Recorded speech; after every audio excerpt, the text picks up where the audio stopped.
Hello everyone, I hope आप सब ठीक होंगे। गाइस देखो, जैसे मैंने आपको बताया था एसएसटी के जो 9th का पेपर जो आज हुआ है 11 तारीख को, आपको पता है आपने क्वेश्चन पेपर देखा, टोटली एक थिंकिंग बेस्ड पेपर आया जो कि आप सबको मैंने जो इंपॉर्टेंट टॉपिक वाले क्वेश्चंस करवाए थे मोस्टली सारे उसमें से कम 25 नंबर के क्वेश्चन डायरेक्ट फंस के आए और 3 नंबर के मैप जो मैंने मैप आपको बताया था ऑलमोस्ट आपके 35 में से 28 के फंस के आए। तो अब सोच लो जो मैंने आपको एनालिसिस करके बताया वो कितना इंपॉर्टेंट था। सेम उसी पैटर्न पे मैं अभी जो है आपको जो 13 तारीख को साइंस का पेपर है, साइंस के लिए मैं क्वेश्चंस आपको डिस्कस करने वाला हूं। ये आई नो दैट आपने क्वेश्चन पेपर देखा होगा, मे बी आप लोगों को सरिया मैम ने करवाया होगा, लेकिन मैं आपको इसके अंदर से कुछ ऐसे फैक्ट बताऊंगा जो आपको पता होना चाहिए जिसकी वजह से आप बहुत बेहतरीन नंबर लेके आ पाओगे 13 तारीख के एग्जाम में। तो गाइस आप सबका स्वागत है ऐसे करने पे, प्लीज आप लोग सब्सक्राइब कर लो। इसी तरह से आपको 9th के एग्जाम टिल एग्जाम तक आपको ऐसे कंटेंट मिल जाएंगे एग्जाम के पहले से पहले, एक दिन पहले कि आपको डायरेक्ट टू डायरेक्ट इंक्रीज हो जाएगा आपके इसमें जो टर्म 2 है। और 10th के लिए तो आपको पता है जो 10वीं के आपके जो 10th क्लास में जाओगे आपको शुरुआत से ही सब कुछ मिलेगा, ऑथेंटिक मिलेगा, जो कि आप टू द पॉइंट पढ़ के बहुत अच्छे से चल सकते हो। तो गाइस देखो, सबसे पहले इतना चीज आपको पता होगा कि हमें करना क्या है। सबसे पहले हमें ये इंस्ट्रक्शन पढ़ के आपको दिमाग में सेट रखना बहुत ज्यादा जरूरी है।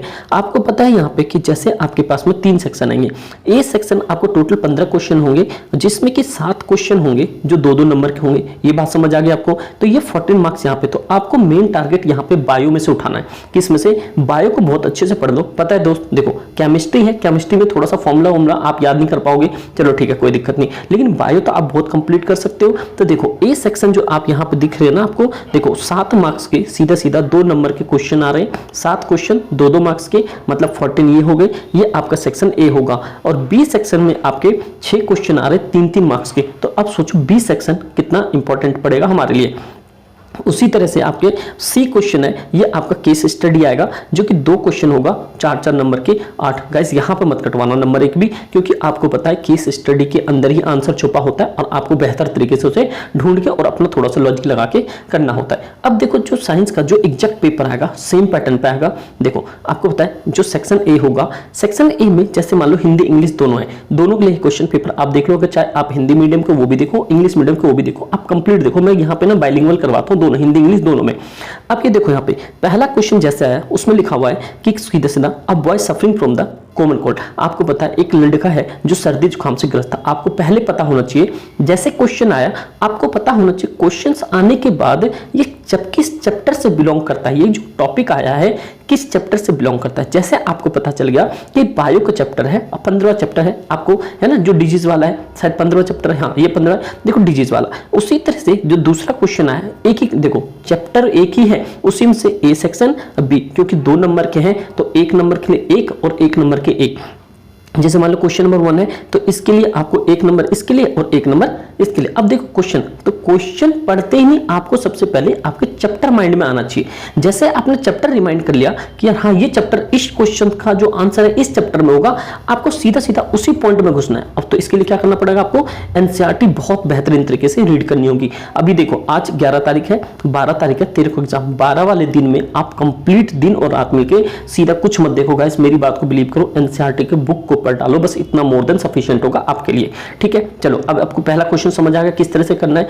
अब देखो सेकंड क्वेश्चन आपको सीधा आ गया फिजिक्स से कि हाउ डज वैल्यूज, स्मॉल जी की वैल्यूज क्या होती है इक्वेटर पोल पे। आपको पता है पोल पे ज्यादा होती है एज कंपेयर टू इक्वेटर, तो ये भी चीज आप याद रखना। और स्मॉल जो की वैल्यू होती है एग्जैक्ट होती है 9.8 मीटर पर सेकंड, ये आपने पढ़ा होगा। लेकिन आपको जब न्यूमेरिकल सॉल्व करोगे तो आपको वहां पे एक चीज बता देता हूं, दे ना दे आप सीधा 10 समझना। जैसे मान लो 9.8 है, इसके साथ 10 लगा देना, सीधा 98 हो गया।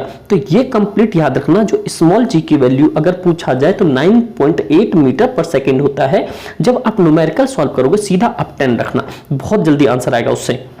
ठीक है, इसमें से एक क्वेश्चन आ गया। उसी तरह से अब मान लो अब दूसरा क्वेश्चन, इसमें एक ही क्वेश्चन 2 नंबर के, मतलब आप क्या करोगे इसमें पहले आप उसे स्मॉल जी को डिफाइन कर देना, उसका फॉर्मूला नीचे पुट कर देना और बता देना पोल पे क्यों होता है। अभी मैं इसके साथ आंसर शीट भी आपको बताऊंगा किस तरह से लिखना है। चलो 3 क्वेश्चन। तीसरा क्वेश्चन देखो, पहला क्वेश्चन है 66 न्यूटन सरफेस पे वेट है, तो बताओ वेट मून पे क्या होगा। आपको पता है 1/6 होता है। जैसे मान लो यहाँ पे 66 न्यूटन आपका अर्थ पे है तो मून पे कितना हो जाएगा 16, 6 से काट दोगे तो कितना हो जाएगा 11 न्यूटन मीटर, मतलब 11 kg कहां पे हो जाओगे आप, मून पे। अर्थ के कंपेयर में 1/6 होता है मून पे, ये बात समझ गए। अब जो दूसरा क्वेश्चन है उसी में पूछ रहा है कि what will the mass increase और डिक्रीज मून सरफेस। ऑब्वियस सी बात है वहां पे डिक्रीज होगा, क्योंकि जैसे जैसे हम ऊपर जाते हैं वैसे वैसे क्या होता है, इंक्रीज होता जाता है एटमॉस्फेयर में। उसी तरह से अब देखो इसमें ऑप्शन है इन दोनों में से कोई एक कर लो या इनमें से कर लो, तो अब वही चीज बता रहा है यहाँ पे, तो आपको जो इजी लगे आप वहां से कर सकते हो, ठीक है। अब देखो फोर्थ क्वेश्चन, जैसे फोर्थ कह रहा है यहाँ पे कि a person hygiene necessity to condition good health. क्या हमें एक हाइजीन रखना है अपने आप को? हाँ भाई हाइजीन रखना पड़ेगा। आप इसमें तो अपने हिसाब से कुछ भी लिख सकते हो, कोई जरूरत है नहीं कि पूरी बुक इस लैंग्वेज लिखना है, आप अपने हिसाब से भी सोच के लिख सकते हो। और यहाँ पे देखो आपके ऑप्शन है, ये हाउ डज द कैसे डायग्नोस्ट करता है, किस तरह से पता लगाता है, आप बता सकते हो एक नॉर्मल से वेट से।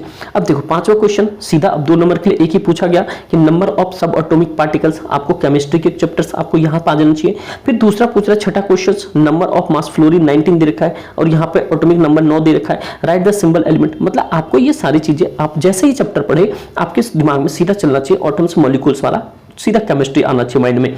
फिर देखो अब 7th क्वेश्चन उसी तरह से पूछ रहा है, 2 एलिमेंट एटॉमिक नंबर का आपको सीधा सीधा पता चले केमिस्ट्री। जिस तरह से आप ये कर लोगे आप 14 नंबर का होगा। अगर सपोज करो अभी तक आपने ज्यादा नहीं करा, अगर इनमें से 5 क्वेश्चन भी अटेम्प्ट ले तो 2 केमिस्ट्री का या फिजिक्स का जो आपको मुश्किल लगता है वो छोड़ दे, तो फिर भी तो 10 नंबर आपके पूरे हैं। तो गाइस इस पे डिपेंड करो, ये जो नंबर खींचना है इस पे डिपेंड करो आप सही से, क्योंकि पता आपको 9th और 11th में बच्चे को बहुत रोकते हैं, क्योंकि ये सारे स्कूल के टीचर्स के हाथ में होते हैं। अब देखो सेक्शन बी आ गया, सेक्शन बी अब थोड़े से 3 नंबर के हैं, जिसमें कि आपको ए बी सेक्शन दिया है। इट मीन की 1/2 इसके होंगे, 1/2 इसके होंगे। ये नहीं कि मान लो कि आप 9वां क्वेश्चन करने जा रहे हो, अगर सपोज 8वां क्वेश्चन आंसर नंबर आप 8 करो, इसका ए और इसका बी, सपोज करो ए नहीं आ रहा छोड़ो से, 1.5 नंबर क्या बी आ रहा है उसे अटेम्प्ट कर दो। ये चीज समझ रहे हो यहाँ पे, लेकिन इतना ट्राई करना कि सारा क्वेश्चन आप अटेम्प्ट करके आओ, लाइन बाय लाइन करके आओ। और अगर आपने देखो पेपर में कैसे लिखना आंसर पेपर, वो चीज आपने नहीं देखा तो प्लीज डिस्क्रिप्शन में लिंक डाला होगा, आपको कुछ देख के जाना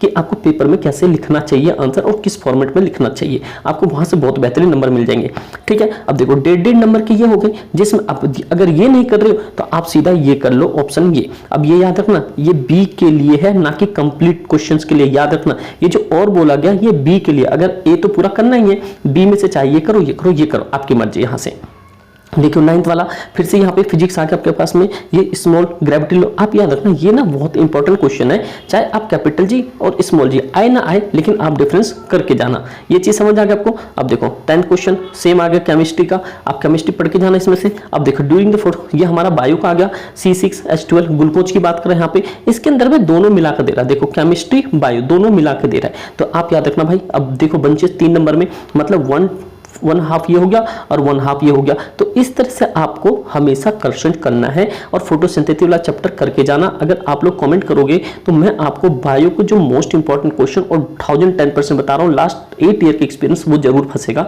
आप लोग की ज्यादा कमेंट होगी ना कि मैं वो करवा दूंगा, ठीक है। फिलहाल अभी आप इस क्वेश्चन को पूरे कंप्लीट देखो, इसके बाद जो मैं आंसर शीट दिखाऊंगा वो भी वैसे देखना, तो पूरी वीडियो देखना कंप्लीट से, अपने आप को एनालाइज करना अभी तक आप किस पोजीशन पे हो, ठीक है। 13 हो गया। अब उसी तरह से कैटिनेशन और एनओ वाला, मतलब कैटिनेशन एनाइन वाला आप ये करके जाना, केमिस्ट्री का है। अब देखो 3 नंबर में मोस्टली चीजें आपको केमिस्ट्री पे ज्यादा फोकस देना है। देखो आइसोटोप आइसोबार आप जानते हो, केमिस्ट्री जो नीचे वाला नंबर होता है ये एटॉमिक मास होता है। मैं अब चैप्टर बताने जाऊंगा फिर तो बहुत लंबा चौड़ा हो जाएगा, लेकिन मैं आपको एक कॉन्फ़िगरेशन बता देता हूँ जो ये वाला है लास्ट वाला।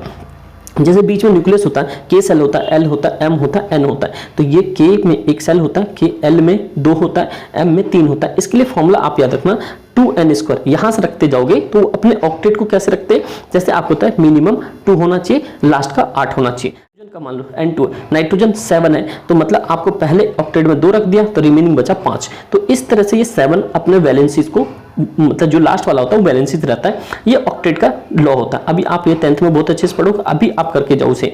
फिर देखो सी सेक्शन आपका शुरू हो गया, यहाँ पे सी सेक्शन बहुत इंपॉर्टेंट बढ़ जाएगा आपके लिए। सी सेक्शन में आपको बिल्कुल A to Z न्यूमेरिकल्स पे ध्यान रखना है और इसमें भी आपको केस स्टडी पे ध्यान रखना। देखो जैसे केस स्टडी आए आप उस पर टूट पड़ना, ठीक है। अब देखो यहाँ पे, अब ये केस स्टडी तो वो कर लेना यहाँ पे, नहीं तो आप यहाँ पे ये चीज देख लेना।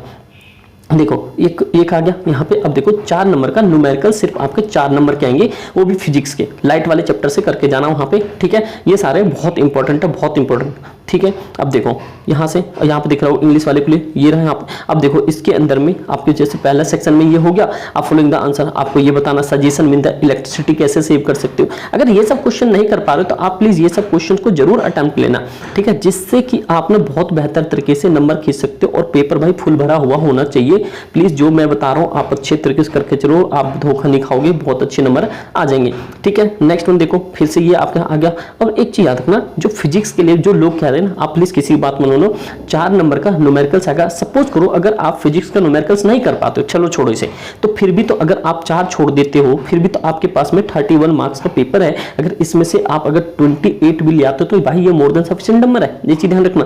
लेकिन इसके लिए क्या करना पड़ेगा आपको, जो मैंने बताया आपको बायो के और फिजिक्स के इन पे और केमिस्ट्री के जो इंपॉर्टेंट टॉपिक है उस पर ध्यान दो। अगर भाई कमेंट करो कि बताओगे, अगर जिसको भी नीड है तो मैं आपको प्लीज वो बता दूंगा कि आपको इंपॉर्टेंट टॉपिक कौन सा है। और प्लीज हाँ, आप लोग ना इसके नीचे डिस्क्रिप्शन डली होगी, आप चाहे व्हाट्सएप ग्रुप में ज्वाइन हो सकते हो या इंस्टाग्राम पर फॉलो कर सकते हो। मैं वहां पे आपको सारा मटेरियल आपको अवेलेबल करवाऊंगा 9 से लेके 12 तक का। तो आप लोग बिंदास रहो, बिल्कुल बेहतरीन तरीके से, बस एक ही एम को पढ़ना है, ठीक है। चलिए ये हो गया यहाँ पे, ये तो आपने क्वेश्चन पेपर देख लिया किस तरह के क्वेश्चन पेपर आ रहे हैं, ठीक है।